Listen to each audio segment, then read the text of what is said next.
Hi students, very good afternoon to all of you. Student आज मैं आपको current electricity के बारे में ओवरव्यू देने आया हूं। हम लोग करंट इलेक्ट्रिसिटी 10th क्लास से पढ़ रहे हैं, वही potential difference, current, ohm's law, resistance, V is equal to IR वगैरह वगैरह।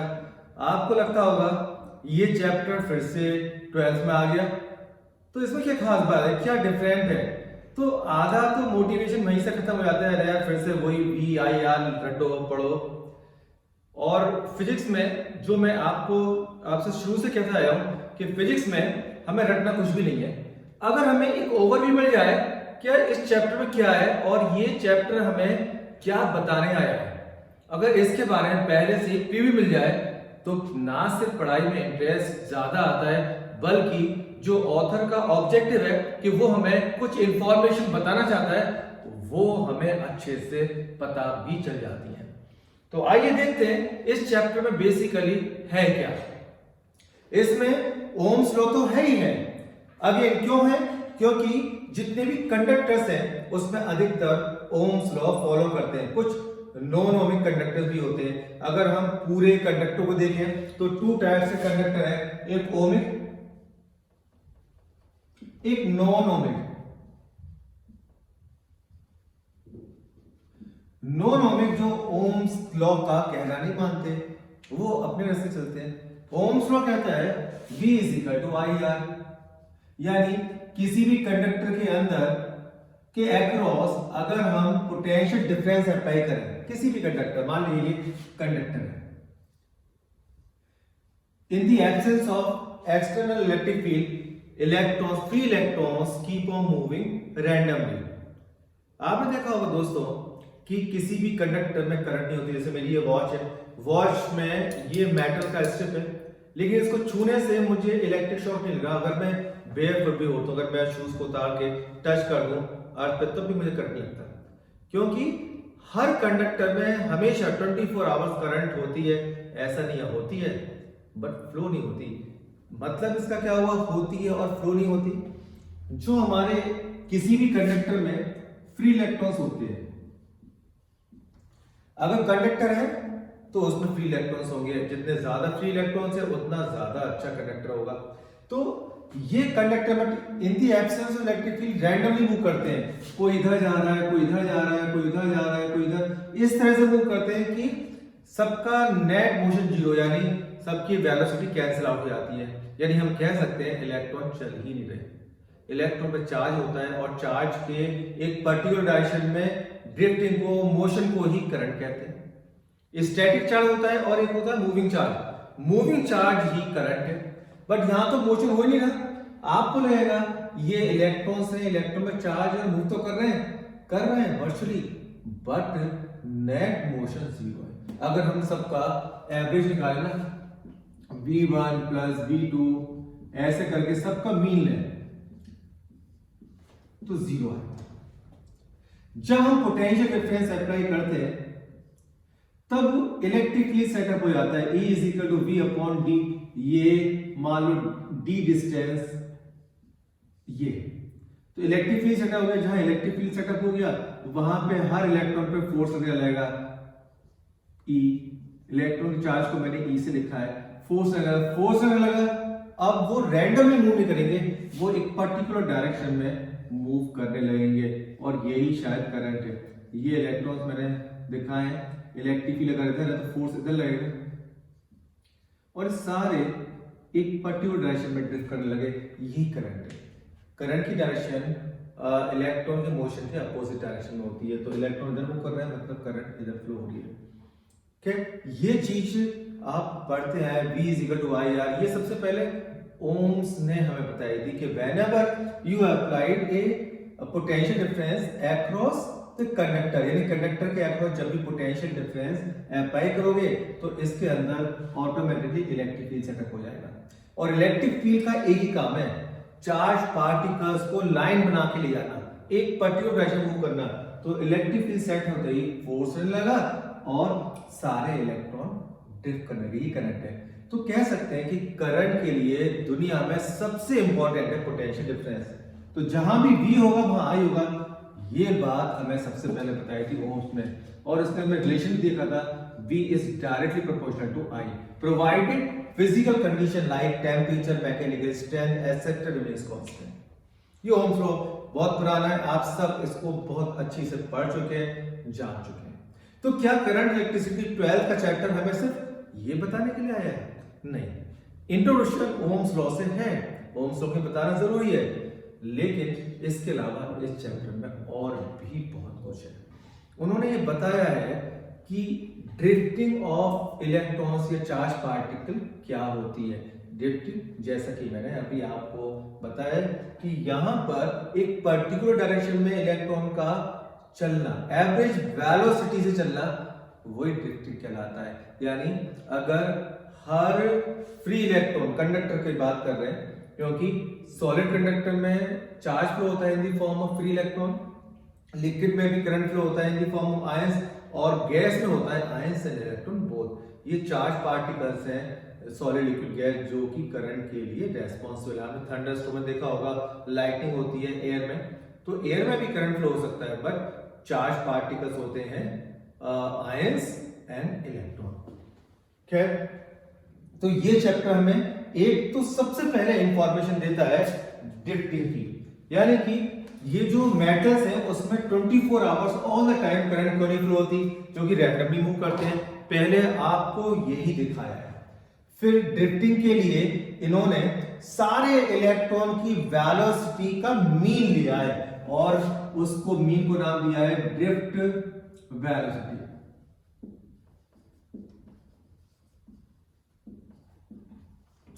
इसको VD से रिप्रेजेंट किया है, और ये एटा। सबसे पहला डेरिवेशन ये आता। अब ये हो गया कि जो ड्रिफ्ट वेलोसिटी है ये है एवरेज वेलोसिटी, और एवरेज वेलोसिटी होती है कांस्टेंट। मतलब अब कंडक्टर के अंदर इलेक्ट्रॉन सारे के सारे कांस्टेंट वेलोसिटी से मूव कर रहे हैं, अगर करंट इधर फ्लो हो रही है तो। एक्चुअल में कुछ और होता है, ये है एक इमेजिनरी सिचुएशन। एक्चुअल में क्या होता है, इलेक्ट्रॉन्स मूव करते हैं, उनके पास में आयंस और एटम्स या मॉलिक्यूल टकराते भी रहते हैं, और कर्व लाइन मूव करते हुए फिर से चल देते हैं फोर्स की डायरेक्शन में। तो ये ऑल द टाइम कोलिजन होता रहता है, उससे स्पीड इंक्रीज डिक्रीज होती रहती है। बट एवरेज जब लेते हैं तो मानते हैं कि सारे इलेक्ट्रॉन एक ही कांस्टेंट वेलोसिटी चल रहे हैं, ना कि कभी कोलिजन होगी ना टक्कर होगी, सब स्मूथली अच्छे बच्चे की तरह से लाइन बना के चल रहे हैं। ये है ड्रिफ्टिंग। अगर ये ड्रिफ्टिंग है तो करंट भी होगी। तो यहां पे करंट और ड्रिफ्ट वेलोसिटी में रिलेशन बताया है, I is equal to NEAVD। इसमें जो N है वो है नंबर डेंसिटी। नंबर डेंसिटी क्या होता है इलेक्ट्रॉन्स की, मतलब number of electrons per unit volume. Unit volume में कितने इलेक्ट्रॉन्स होंगे वो होता है हमारा नंबर डेंसिटी इलेक्ट्रॉन। ये डिपेंड करता है नेचर ऑफ द मटेरियल और टेम्परेचर पर। E एक इलेक्ट्रॉन में चार्ज कांस्टेंट है, area of the cross section area ये वाला हो गया, और VD है ड्रिफ्ट वेलोसिटी।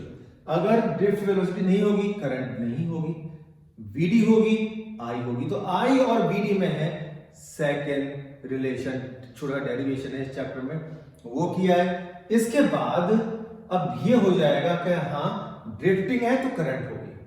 तो इसमें कुछ आर्टिकल ड्रिफ्टिंग के ऊपर है कि अगर सीरीज में दो कंडक्टर है तो ड्रिफ्ट वेलोसिटी का रेशियो निकालो, पैरेलल में कंडक्टर कनेक्टेड है तो ड्रिफ्ट वेलोसिटी का रेशियो निकालो, वगैरह इस टाइप की कुछ इश्यूज इन्होंने डिस्कस किए हैं। तो इसी से रिलेटेड टॉपिक है।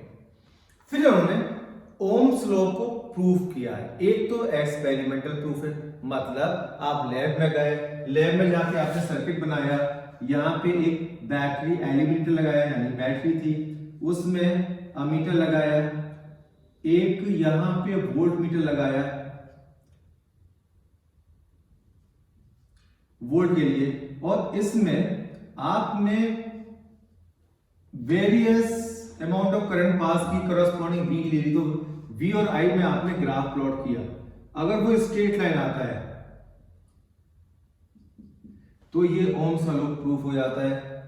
स्ट्रेट लाइन आने का मतलब होता है V और I डायरेक्टली प्रोपोर्शनल है, यानी V और I में आप देखोगे सिंगल पावर है, V is equal to R I, I की भी सिंगल पावर V की, यानी ये लीनियर इक्वेशन है, यानी एक लाइन है।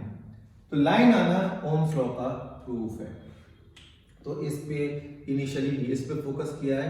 उसके बाद इस चैप्टर में थोड़ा सा आगे मूव किया और ओम्स लॉ को एनालिटिकली प्रूव किया है। यानी एनालिटिक कहते हैं कि एक इक्वेशन वैल्यू दूसरे में डालना, दूसरे तीसरे में, और इस तरह से ओम्स लॉ की शक्ल तैयार कर देना। तो यहां पे जब हमने इस वाले फॉर्मूले की हेल्प से I is equal to NEAVD, इस इक्वेशन की हेल्प से हमने प्रूव किया है ओम्स लॉ, और उससे हमें एक और नई चीज मिली, जो रेजिस्टिविटी है वो m/n/e² था। ये रेजिस्टिविटी मिली, यानी m है मास ऑफ 1 इलेक्ट्रॉन, E है चार्ज ऑन 1 इलेक्ट्रॉन, टा मीन रिलैक्सेशन टाइम, मीन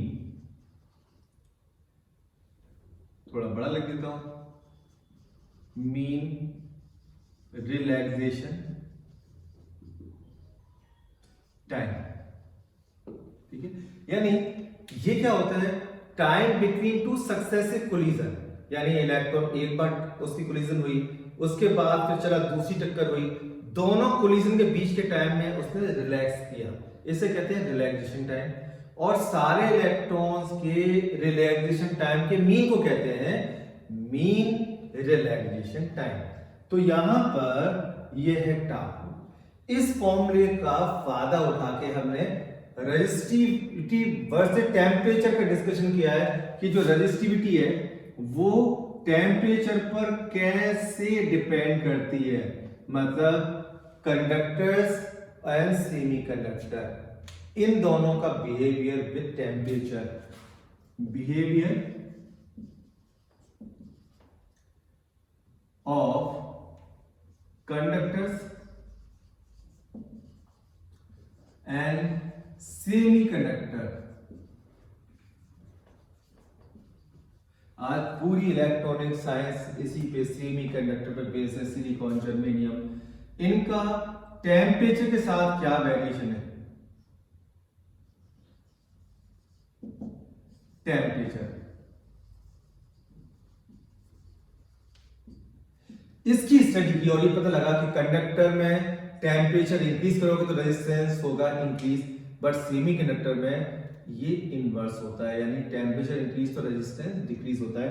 ये सब पढ़ेंगे। मतलब इन्होंने क्या करा है कि V is equal to I R से स्टार्टिंग की है, आई आर पे फोकस किया, आर क्या होता है, rho L upon A, resistivity unit length और यूनिट एरिया क्रॉस सेक्शन के कंडक्टर के रेजिस्टेंस को कहते हैं रेजिस्टिविटी। तो ये कंपैरिजन के लिए कि डिफरेंट मटेरियल्स में से किसका रेजिस्टेंस ज्यादा होगा, किसका कम होगा, तो उन्होंने क्या करा, सबकी यूनिट लेंथ ले ली, यूनिट एरिया क्रॉस ले लिए, उनका रेजिस्टेंस निकाला, क्योंकि कंपैरिजन करने के लिए सबकी लेंथ और एरिया तो इक्वल होना चाहिए।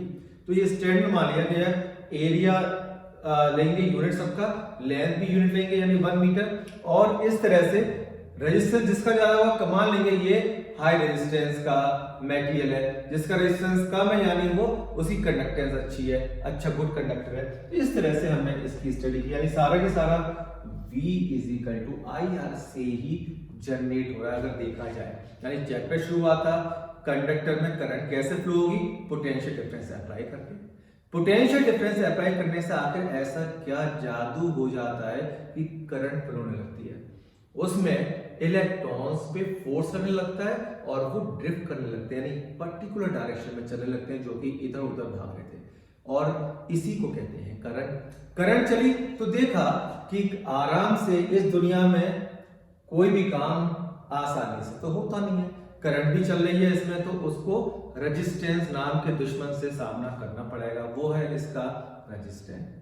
तो रेजिस्टेंस की स्टडी की गई तो उस पे ये फैक्ट आया, रेजिस्टेंस टेम्परेचर के साथ कैसे कम ज्यादा होगा उसकी स्टडी कर ली, और ये रेजिस्टिविटी है, ये मटेरियल टू मटेरियल पर डिपेंड करती है, और टेम्परेचर पे भी। मेटल टू मेटल जैसे कॉपर का कुछ और होगा, सिल्वर का कुछ और होगा, ये सब देखो फर्स्ट पार्ट में ये डिस्कस किया है। उसके बाद डिफरेंट मटेरियल की टेम्परेचर के साथ रिलेशन वो भी डिस्कस किए हैं। इसमें एक वर्ड आता है टेम्परेचर कोफिशिएंट। तो सेमीकंडक्टर में ये नेगेटिव होता है, कंडक्टर में पॉजिटिव होता है। तो R is equal to R naught 1 plus alpha t. Alpha जो है this is temperature coefficient. Temperature coefficient क्या होता है? टेम्परेचर कोफिशिएंट यानी fractional change in resistance whenever you change the temperature by unity। तो चेंज दोस्तों तीन तरह के होते हैं, एक सिर्फ चेंज यानी फाइनल माइनस इनिशियल चेंज, एक फ्रैक्शनल चेंज और एक परसेंटेज चेंज। तो ये वाला फ्रैक्शनल चेंज है। 1 डिग्री सेल्सियस अगर हम टेम्परेचर चेंज करेंगे तो रेजिस्टेंस में कितना फ्रैक्शनल चेंज होता है। फ्रैक्शनल चेंज के लिए जो भी चेंज हो रहा है रेजिस्टेंस में और इनिशियल R1 वाले रेजिस्टेंस से डिवाइड कर दो तो फ्रैक्शन आ जाएगा।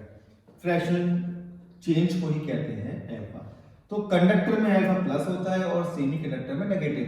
मतलब कंडक्टर में अगर टेम्परेचर बढ़ाओगे तो रेजिस्टेंस इंक्रीज होगा और सेमी कंडक्टर में टेम्परेचर बढ़ेगा तो रेजिस्टेंस डिक्रीज होगा, ये भी कह सकते हैं। तो इसमें 2 चैप्टर है आपके करंट इलेक्ट्रिसिटी में, जिसमें पहले चैप्टर का पर्पस बहुत ही सिंपल है, आपको डिफरेंट इश्यूज से मुलाकात करवाना है कि 10th जो आपने P equal to I R पढ़ा था ये कितना वाइड है, इसमें इसकी वर्सटाइल नेचर कितनी है, ये सब पे अप्लाई नहीं होता। सब या कह सकते हैं कि सारे कंडक्टर सारे मटेरियल ओम्स लॉ की बात नहीं मानते। नॉन ओमिक कंडक्टर भी हैं जैसे सिलिकॉन, जर्मेनियम, ये डायोड, ये नॉन ओमिक कंडक्टर कहलाते हैं। फिर जब हमने कंडक्टर की स्टडी की कि हाँ करंट कैसे फ्लो होगी, करंट फ्लो हुई तो रेजिस्टेंस सामने आ गया, रेजिस्टेंस की स्टडी हुई। रेजिस्टेंस के अगेंस्ट जो भी वर्क होता है हीट में कन्वर्ट हो जाता है, इसे नाम दिया गया हीटिंग इफेक्ट ऑफ करंट। इस चैप्टर में इसकी भी स्टडी है और चूंकि रेजिस्टेंस की वजह से डेवलप हो रही है हीट, तो रेजिस्टेंस जितना ज्यादा हीट भी उतना ज्यादा। अब इंसान का काम है हर चीज का फायदा उठाना। इसने हीटिंग डिवाइस बना लिए, यानी कि रूम हीटर या हीटर, आपको उसको अगर आपको चपाती बनाई तो भी हीटर का यूज कर सकते हैं। हीटर यानी हाई रेजिस्टेंस कंडक्टर, रेजिस्टेंस जितना ज्यादा होगा हीट उतनी ज्यादा होगी। जब आपको हीट ही डेवलप करनी है तो रेजिस्टेंस आप हाई कर लो, तो हीटिंग इफेक्ट है। इसके बाद जो सेकंड चैप्टर है उसमें इलेक्ट्रिकल डिवाइस पे फोकस है, यानी इलेक्ट्रिसिटी की दुनिया में हजारों डिवाइस है बट इसमें सिर्फ 2-3 डिवाइस ही आपके कोर्स में। तो रिलैक्स हो जाओ, बिल्कुल टेंशन मत लो, सारी डिवाइस आपको नहीं करनी। हाँ जब आपका इंजीनियरिंग में सिलेक्शन होगा तो आप पूरी की पूरी दुनिया भर की डिवाइस धीरे धीरे 5 साल में 4 साल में कवर कर दोगे। तो यहाँ पे सबसे पहले एक आता है किरचॉफ लॉ।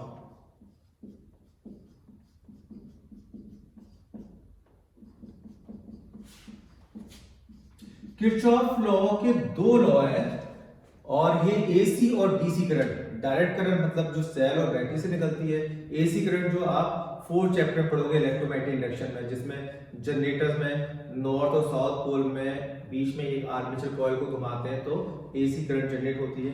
वो करंट हो चाहे डीसी करंट इस चैप्टर में पढ़ रहे हैं, सब पे किरचॉफ लॉ अप्लाई होता है। किरचॉफ के 2 लॉज है, एक होता है करंट लॉ और दूसरा होता है वोल्टेज लॉ। इसे लूप लॉ भी कहते हैं, वोल्टेज लॉ को यही सबसे ज्यादा यूज होगा। करंट लॉ को जंक्शन लॉ भी कहते हैं, यानी एक जंक्शन में जितनी करंट आती है उतनी जाती है, आप इसे यूज करते हो। ये ऐसे ही है, मतलब ऐसे कि खास नहीं है, आपने टैब में भी बहुत यूज है, बस नाम नहीं पता। वोल्टेज लॉ ये यहाँ पे काम का है, लूप लॉ है और लूप लॉ से सिर्फ इक्वेशन बनाते हैं। जब हम फिजिक्स में कुछ प्रॉब्लम को न्यूमेरिकल को सॉल्व करते हैं तो हमें इक्वेशन चाहिए होते हैं और इक्वेशन बनाने के लिए एक टूल है और ये लूप लॉ या वोल्टेज लॉ, ठीक है। इसके बाद हम किरचॉफ लॉ की जब प्रॉपर स्टडी करेंगे उसमें हम V, I और R ये निकालना सीखेंगे, यानी कि बिना इस झंझट के कि ये सीरीज में है, पैरेलल में हम रेजिस्टेंस निकाल सकते हैं इसके थ्रू। करंट किसी कंडक्टर में कितनी फ्लो हो रही है और किसी पर्टिकुलर रेजिस्टेंस पोटेंशियल डिफरेंस कितना है, ये सब निकाल सकते हैं किरचॉफ लॉ का यूज करके। तो बड़ी अच्छी टेक्निक है, ये बड़ा मजेदार टॉपिक है। इसमें ना हमें ये टेंशन, ये सीरीज में पैरेलल में जो अक्सर दोस्तों हमसे गलती जाती है कि ये सीरीज में थे और ये पैरेलल में निकले, पैरेलल में थे सीरीज में निकले, या हम डिसाइड नहीं कर रहे कि ये सीरीज है या पैरेलल है, तो ये मेथड यूज होगा। ठीक है, इसके अलावा मैं आपको एक और चीज बता दूं, आपने सीरीज और पैरेलल के रेजिस्टेंस तो 10 का करा है कि सीरीज में है R1 + R2, पैरेलल में है तो 1/R1 R2, ये सब जानते हैं। सेल के बारे में तो देखा है, रेजिस्टेंस के बारे में देखा है, लेकिन क्या ये पता है कि अगर दो सेल्स सीरीज में कनेक्टेड है, इनके ईएमएफ है E1 E2, resistance inter resistance R1 R2, cell में भी रेजिस्टेंस होता है। यस, करंट जहां से भी पास होगी उसमें रेजिस्टेंस होता है। सेल में से पास होगी, सेल में भी रेजिस्टेंस है, रजिस्टर में से पास होती है उसमें भी रेजिस्टेंस है, मेरे में पास होगी मेरे में भी रेजिस्टेंस है, आपसे पास होगी आप में भी रेजिस्टेंस है, सब में रेजिस्टेंस है। तो ये सेल सीरीज में कनेक्टेड है। इसमें दो तरीके होते हैं, सेम पोलरिटी और अपोजिट पोलरिटी। ये बड़ा इंटरेस्टिंग सा टॉपिक है, क्योंकि आप देखिए इस सेल का माइनस दूसरे के प्लस से कनेक्ट हो रहा है, आपको लगेगा ये अपोजिट पोलरिटी में, जबकि ये सेम पोलरिटी में। कैसे? अगर मैं इसका सर्किट कंप्लीट कर दूं तो आप देखोगे इन दोनों ही सेलों की करंट सेम डायरेक्शन में हाथ डाल के चल रही है, यानी कि दोनों दोस्त हैं, तो सेम पोलरिटी हो गई। लेकिन अगर इस तरह से कनेक्टेड है, नेगेटिव और नेगेटिव कनेक्टेड है, तो आपको दोस्तों लग रहा होगा देखने में कि अरे ये तो सेम है, बट ये है अपोजिट। तो जैसा दिखता है वैसा होता नहीं है। कई बार यहाँ पे इसकी करंट इधर, इसकी करंट इधर, ये करंट यहाँ पे आगे लड़ाई हो जाएगी दोनों की, इसलिए अपोजिट पोलरिटी है। यह है अपोजिट पोलरिटी और ये सेम पोलरिटी, ये वाला।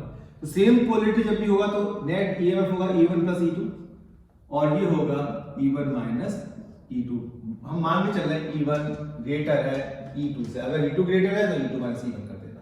ठीक है, ऐसा कोई इसमें लॉ नहीं है कि E1 ही पहले आना है, बड़ा वाला पहले आना है। दूसरा रेजिस्टेंस जो है वो नॉर्मल रेजिस्टेंस की तरह ट्रीट होते हैं कि सीरीज में तो R1 + R2, पैरेलल में तो 1/R1 + 1/R2।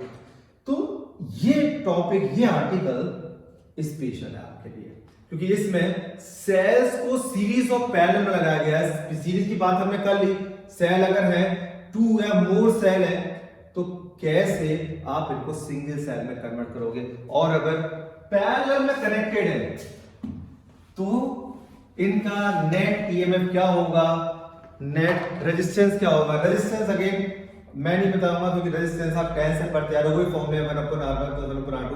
बट हाँ, अगर ये पैरेलल में इस तरह कनेक्टेड है, जैसे ये सेल है,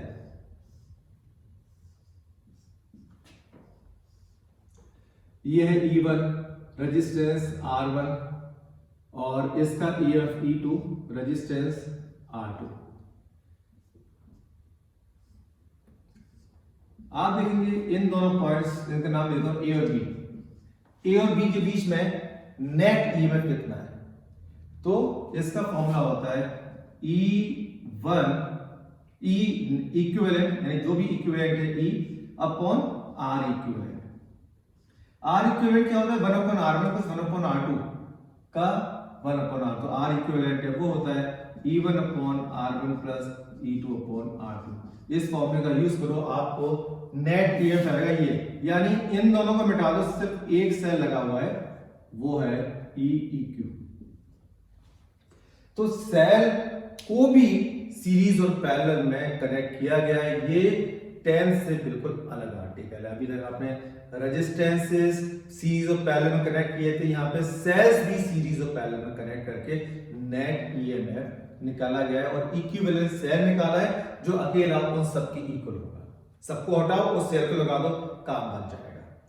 उसके अलावा एक और पॉइंट जो आपको ध्यान देना है, एक सेल में पोटेंशियल डिफरेंस भी नाम आता है, कई बार ईएमएफ भी नाम आता है। इसमें डिफरेंस करना वेरी वेरी इंपॉर्टेंट है। तो इस आर्टिकल के बारे में भी डिस्कस है, कि कब potential difference between the terminal of the cell equal होगा ईएमएफ के, कब VE से कम होगा, कब VE से ज्यादा होगा, कब potential difference across the terminal zero होगा। इस सारे के सारे पॉइंट्स इस चैप्टर में बहुत ही इंटरेस्टिंग है। ये एक नई टाइप की इंफॉर्मेशन है, ठीक है। जैसे मैं बता दूं, अगर आप एक सेल के किसी भी सेल के टर्मिनल्स को बिना रेजिस्टेंस कनेक्ट कर दो, एक तार लिया, एक यहां टच किया, एक यहां टच किया, इसमें पोटेंशियल डिफरेंस जीरो हो जाएगा। इस तरह की काफी इंटरेस्टिंग बातें हैं जो कि ये मेरे वीडियो में बहुत ही कॉम्प्रिहेंसिवली डिस्कस की गई हैं, आप उसे देख सकते हैं। तो ये हो गया V और E में रिलेशन, बहुत खास रिलेशन है इसका। अब आता है कि कब सेल को हम सीरीज में लगाएं, कब पैरेलल में लगाएं सेल्स को, कब मिक्स ग्रुपिंग में लगाएं, यानी कुछ सीरीज में कुछ पैरेलल में। अगर आपको करंट सेम डायरेक्शन में फ्लो कर रहे हैं, मैक्सिमम करंट लेनी है, यानी आपका ऑब्जेक्टिव है कि आपको मैक्सिमम टू मैक्सिमम करंट चाहिए, तो इसका मतलब है आपको सेल को पैरेलल में लगा दो। पैरेलल में हर जितने भी सेल है सब अपनी अपनी करंट यहाँ पे रिलीज करेंगे, I1, I2, I3। इस तरह से बाहर सर्किट में रेजिस्टेंस में फ्लो होने वाली करंट मैक्सिमम होगी। तो अगर सेल पैरेलल में लगाते हो तो करंट मैक्सिमम होगी, सेल अगर सीरीज में लगाते हो तो ईएमएफ मैक्सिमम होगा। अगर आपका ऑब्जेक्टिव है कि हमें सर्किट में मैक्सिमम ईएमएफ चाहिए तो सीरीज में लगा लो, और अगर आपको चाहिए हमें सर्किट में पावर मैक्सिमम करनी है तो मिक्स ग्रुपिंग में लगा लो, ठीक है। इसको ऐसे भी कह सकते हो आप कि अगर एक सेल है और सेल के इंटरनल रेजिस्टेंस इसके सर्किट में जो एक्सटर्नल रेजिस्टेंस लगा है ये है एक्सटर्नल, ये जो होते हैं ये इंटरनल है, इंटरनल।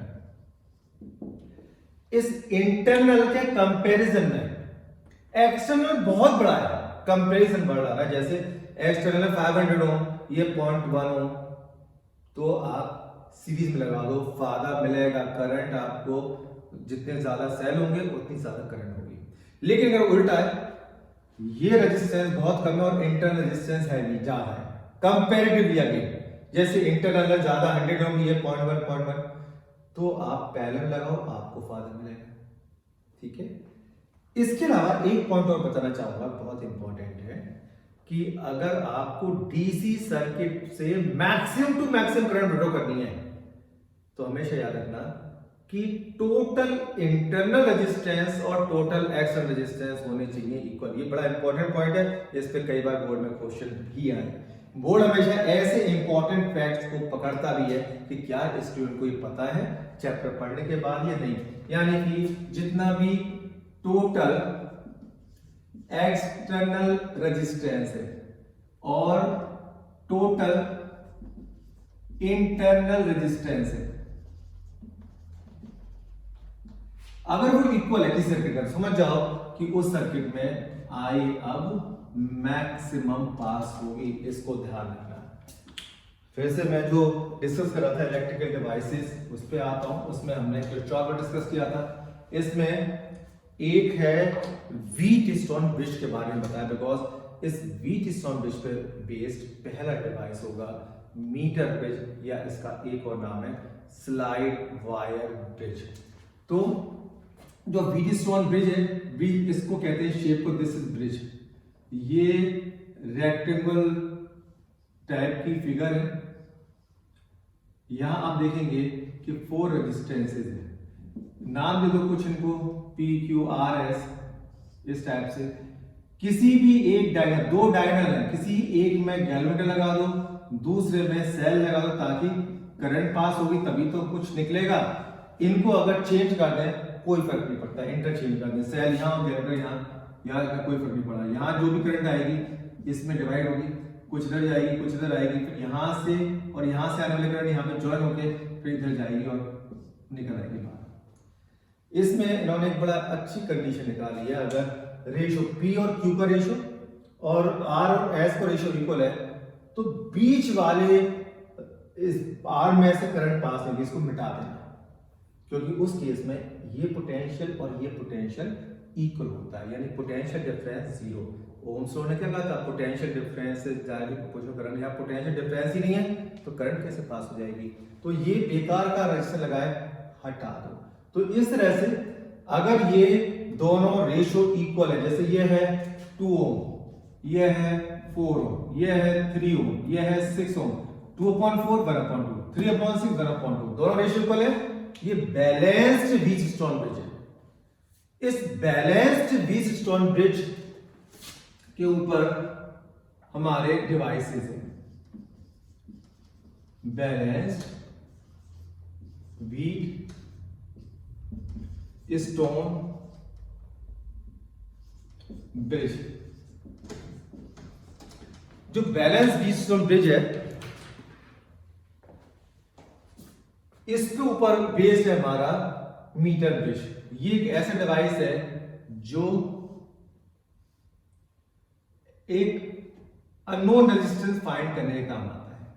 यहां रेजिस्टेंस बॉक्स लगा लो आरबी, यहां पे वो रेजिस्टेंस जो फाइंड करना है, यहां पे गैलमीटर और जॉकी, और यहां पे एक सेल या बैटरी लगा लो। करंट पास नहीं होगी तो फिर काम कैसे चलेगा, ठीक है। अब हम इसको जॉकी को ऐसे ले जाते हैं वहां तक जहां पर डिफ्लेक्शन 0 आ जाए, इसे कहते हैं ये बैलेंस हो गया wheat stone bridge. Length note कर लेते हैं, यहाँ पे एक स्केल लगा होता है, एक ये हो गई 100 - L1। तो इसमें ये P ये Q में पता करना है, तो P/Q = L1/100 - L1। इसमें Q फाइंड करना होता है, P रेजिस्टेंस बॉक्स होता है, उसमें हम देख लेते हैं कौन सा रेजिस्टेंस निकालना है, 2 4 वगैरह, और Q पता करना है। ये बैलेंस लेंथ जहां भी आएगी, ये मीटर स्केल होता है, उसमें लेंथ पढ़ लेते हैं, तो L1 ही आप दोनों यूज जरूरत को नीचे, तो ये बच गया, ये Q निकाल लेंगे। इसके अलावा एक बहुत ही अच्छी डिवाइस है पोटेंशियोमीटर। वोल्ट मीटर भी वो पोटेंशियल डिफरेंस की रीडिंग देता है और पोटेंशियोमीटर भी देता है।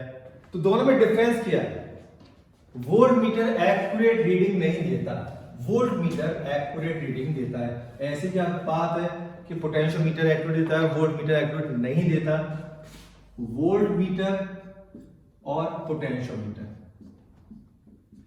वोल्ट मीटर में कोई अपना सोर्स नहीं होता। ये सर्किट में जिस पार्ट से कनेक्ट करोगे वोल्ट मीटर, उसकी मेन करंट में से कुछ करंट चोरी कर लेता है, विड्रॉ कर लेता है, तो मेन करंट कम हो जाती है। तो V = IR, I कम होगी तो V की कम वैल्यू मेजर करके देगा, कभी भी इक्वल वैल्यू नहीं होगी।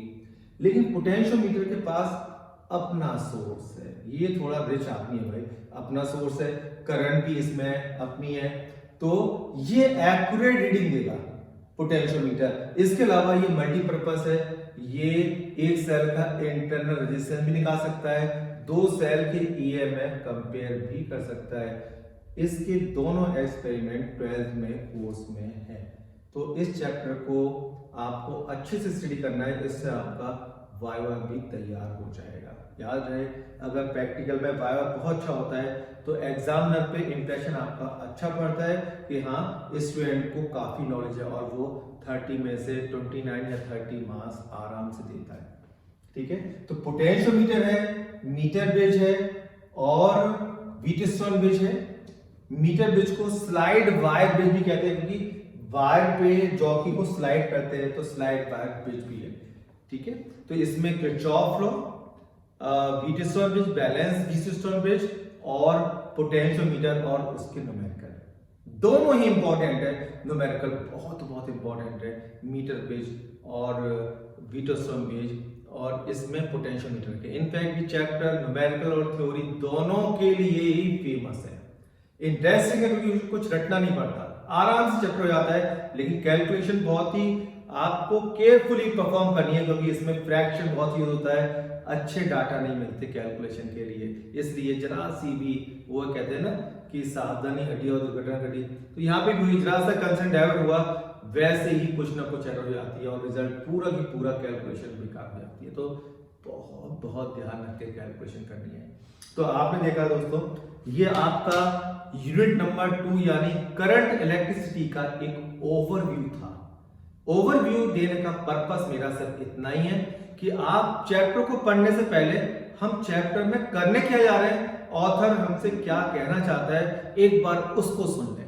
उसके बाद उस पॉइंट्स को दिमाग में रख के चैप्टर पढ़ेंगे तो एक डायरेक्शन है आपके पास और बेटर तरीके से परफॉर्म कर पाएंगे। ठीक है, तो मैं इन वर्ड्स के साथ विदा लेता हूं और फिर मैं आपको नई वीडियो के साथ आऊंगा और उसमें एक नए चैप्टर को इंट्रोड्यूस करूंगा। ठीक है, तब तक कोई भी क्वेश्चन है, आप उस क्वेश्चन को दिमाग में है तो मुझसे कांटेक्ट कर सकते हैं। ठीक है, that's all for today. Good bye, have a nice time.